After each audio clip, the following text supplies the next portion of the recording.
Edinburgh today to mark the 85th anniversary of one of the darkest chapters in Ukrainian history. More than 7 million people were deliberately starved by Stalin's regime between 1932 and 1933. The Ukrainian community in Scotland is trying to raise awareness of what's been known as the Holodomor. Joanne Macaulay has been hearing from them. In this quiet corner on Calton Hill, not far from Edinburgh's city centre bustle, is a simple grey memorial stone.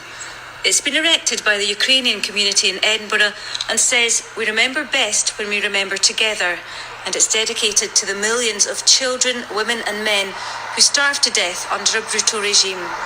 It's a little-known tragedy, according to Linda Allison, who's organised this weekend's commemorations in Edinburgh. What happened was Stalin was doing collective farming, and what he wanted was for the Ukrainian people to succumb to his rule, and they didn't really want to do that. So he introduced collective farming, which meant that they had to send all the grain that they grew to Russia, to Moscow. But he made the quotas so high that it was impossible for the people to survive on their own. Every time they managed to send the quotas, he increased the quotas.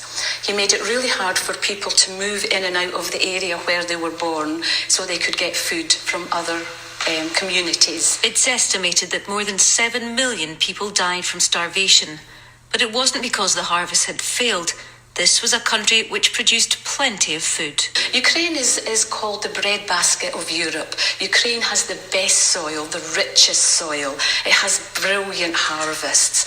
And so he needed that at that time to send away to export so that he could get some money in for his country. They were left with no food at all. People were eating leaves from trees. The linden tree was a favourite. People were making bread from straw. It was a horrific event from everything that I've heard and read about, and I can't understand in this day and age why nobody knows about this horrific event. The word Holodomor means death by starvation.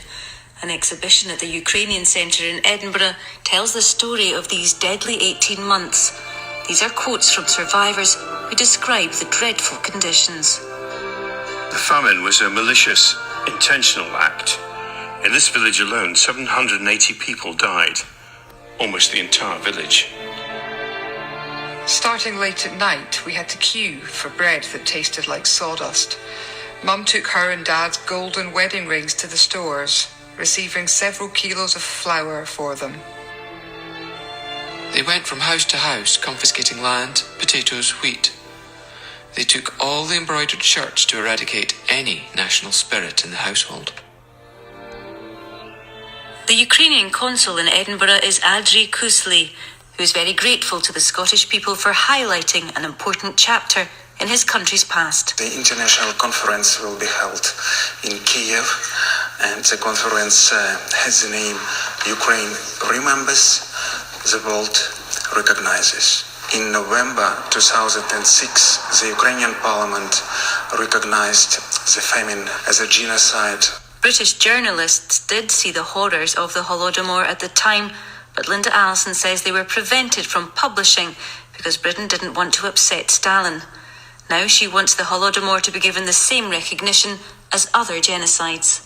People say the word Holocaust, and you don't have to say anything else. You get invoked in your memory all these horrific things that happened. And I think for us, if we want to say the Holodomor, we want people to know what it is. I also think it's important to say this is not about apportioning blame. This is a historical fact, and it's really important that we pay tribute to the dignity of the people who died. And it's a way of saying, let's know about this, so hopefully this will never happen again in any other nation. So this afternoon people will gather here on Calton Hill at the Memorial Stone in Edinburgh to light candles and lay flowers to remember those whose lives were so brutally cut short.